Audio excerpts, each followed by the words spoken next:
ಪಾಪ ಕಾಂಗ್ರೆಸ್ ಪಕ್ಷದವರು ಸಭೆ ಮಾಡಬೇಕು ಅಂದ್ರೆ 7-8 ಜಿಲ್ಲೆಗಳ ಜನ ತರಬೇಕು. ಅವರು ಸರ್ಕಾರದ ಅಧಿಕಾರಿಗಳನ್ನು ದುರುಪಯೋಗ ಪಡಿಸ್ಕೋಬೇಕು.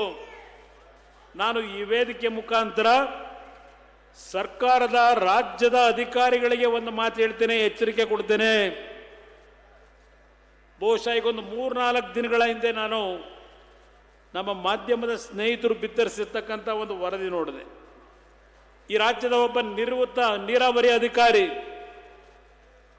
ಅಧಿಕಾರದಲ್ಲಿದ್ದಾಗ ಕೆಲವು ರಾಜಕೀಯ ವ್ಯಕ್ತಿಗಳ ಒತ್ತಡಕ್ಕೆ ಮಣಿದು ಕಾನೂನು ಬಾಹಿರವಾಗಿ ತೀರ್ಮಾನ ಏನು ತೆಗೆದುಕೊಂಡಿದ್ರು. ಮೊನ್ನೆ ಕೋರ್ಟ್ ಆದೇಶ ಆಗಿದೆ 4 ವರ್ಷಗಳ ಸಜೆ ಅಂತ ಹೇಳಿ. ಈ ಉದಾಹರಣೆಯನ್ನ ಈ ರಾಜ್ಯದ ಅಧಿಕಾರಿಗಳಿಗೆ ಹೇಳ್ತಾ ಇದ್ದೇನೆ. ಸನ್ಮಾನ್ಯ ದೇವೇಗೌಡರು ಈಗೇನೋ ಮಾತನಾಡಬೇಕಾದ್ರೆ ಹೇಳ್ತಾ ಇದ್ರು, ಬಹುಶಃ ರಾಜ್ಯದ ಇತಿಹಾಸದಲ್ಲಿ ವೀರಪ್ಪನವ್ರನ್ನ ಹಿಡಿಲಿಕ್ಕೆ ಹೋದಂತ ಪೊಲೀಸ್ನವರಿಗೆ ಉಡುಗೊರೆ ಕೊಟ್ಟಿದ್ದು ನಂತರ ಇವತ್ತು ತಂತಿದ ಪೇಪರೆಲ್ಲ ಬಂದಿದೆ ಅಂದರು.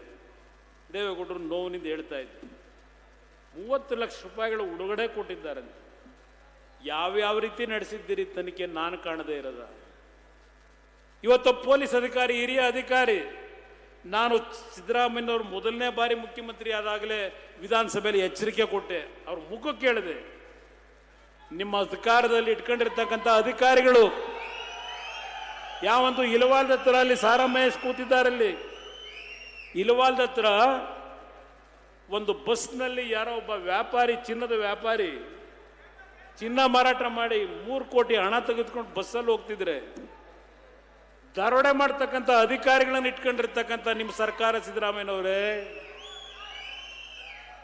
ದಾರಿ ತಪ್ಪದಕ್ಕಿಂತ ಮುಂಚೆ ಸರಿಪಡಿಸ್ಕೊಳ್ಳಿ ಹಿಂದೆ. ಮೊನ್ನೆ ಏನಾಯ್ತು? ಹಿರಿಯ ಅಧಿಕಾರಿ, ರಾಜ್ಯ ಮಟ್ಟ ಅಲ್ಲ ರಾಷ್ಟ್ರ ಮಟ್ಟದಲ್ಲಾಯ್ತು ಚರ್ಚೆ. ಇದು ನಿಮ್ಮ ಆಡಳಿತ, ಇದು ಪರಿಶುದ್ಧವಾದ ಆಡಳಿತ. ದೇವರಾಜ ಅರಸು ಅವರ ದಾಖಲೆನ ಮುರಿದು ಹೊರಟಿದ್ದಾರಂತೆ. ಏನ್ ದಾಖಲೆ ಮುರಿದಿದ್ದೀರಿ? ಮೊನ್ನೆ ಮಾಧ್ಯಮದ ಸ್ನೇಹಿತರ ಮುಂದೆ ಹೇಳ್ತಾ ಇದ್ದೆ, ಇಲ್ಲಿ ಅಲ್ಪಸಂಖ್ಯಾತ ಬಂಧುಗಳು ಬೆಳಿಗ್ಗೆ ಬಂದು ಹೋಗಿರಬಹುದು, ಬಹಳ ಜನ ಬಂದಿದ್ರಿ.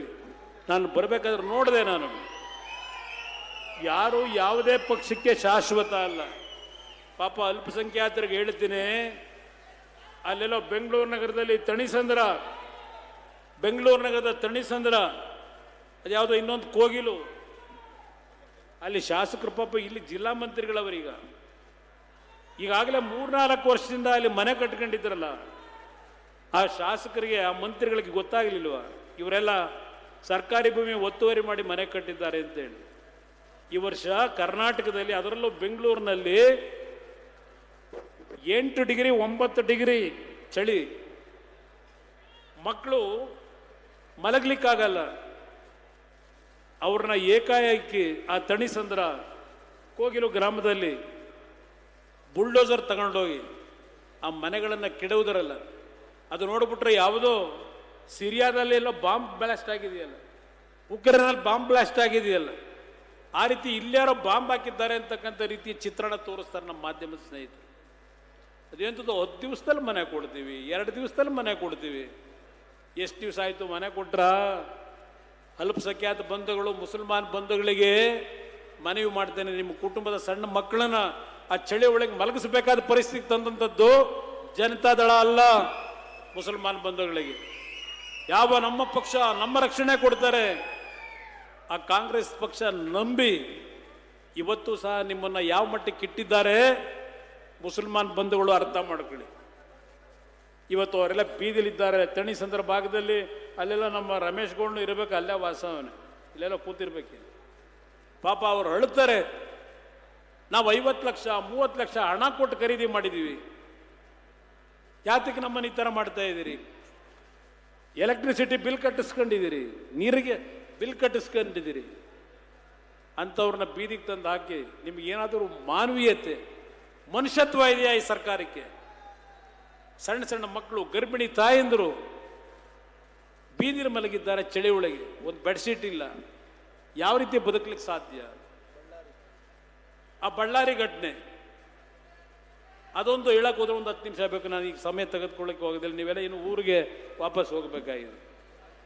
ಒಂದು ನಾನು ನಿಮ್ಮಲ್ಲಿ ಕೈ ಜೋಡಿಸಿ ಮನವಿ ಮಾಡ್ತೇನೆ, ನಾನು ಆಕಸ್ಮಿಕವಾಗಿ ರಾಜಕೀಯಕ್ಕೆ ಬಂದಿದ್ದೇನೆ. ದೇವರ ದಯೆ 2 ಬಾರಿ ಮುಖ್ಯಮಂತ್ರಿ ಆಗಿದ್ದೇನೆ. ಮೊದಲನೇ ಬಾರಿ ಮುಖ್ಯಮಂತ್ರಿ ಆದಾಗ ನನ್ನ ತಂದೆಗೆ ನೋವು ಕೊಟ್ಟಾದೆ. ಆದರೆ ನಾನು ಅವ್ರು ಕೊಟ್ಟಂಥ ನೋವನ್ನು ಯಾವ ರೀತಿ ಸರಿಪಡಿಸಬೇಕು ಅಂತ ಹೇಳಿ ಈ ದೇಹಕ್ಕೆ ದಿನಕ್ಕೆ 20 ಗಂಟೆ ದಂಡನೆ ಕೊಟ್ಕೊಂಡಿದ್ದೇನೆ. ಗ್ರಾಮ ವಾಸ್ತವ್ಯ, ಜನತಾ ದರ್ಶನ, ಯಾವ್ಯಾವ ರೀತಿಯ ಕಾರ್ಯಕ್ರಮ ಕೊಟ್ಟೆ, ಸಾರಾಯಿ ನಿಷೇಧ ಮಾಡಿದೆ. ನೀವು ಸಣ್ಣ ಆಗ್ಬೇಕಲ್ವಾ? ಅದು ಒಂದು ಉತ್ತಮ ಆಹಾರದಿಂದ ಸಣ್ಣ ಆಗ್ಬೇಕಲ್ವಾ? ಪ್ರತಿದಿನ ನಮ್ಮ ಜೀನಿ ಸ್ಲಿಮ್ನ ಯೂಸ್ ಮಾಡಿ ಯಾವುದೇ ಸೈಡ್ ಎಫೆಕ್ಟ್ ಇಲ್ದಂಗೆ ನೀವು ಸಣ್ಣ ಆಗ್ತೀರಾ.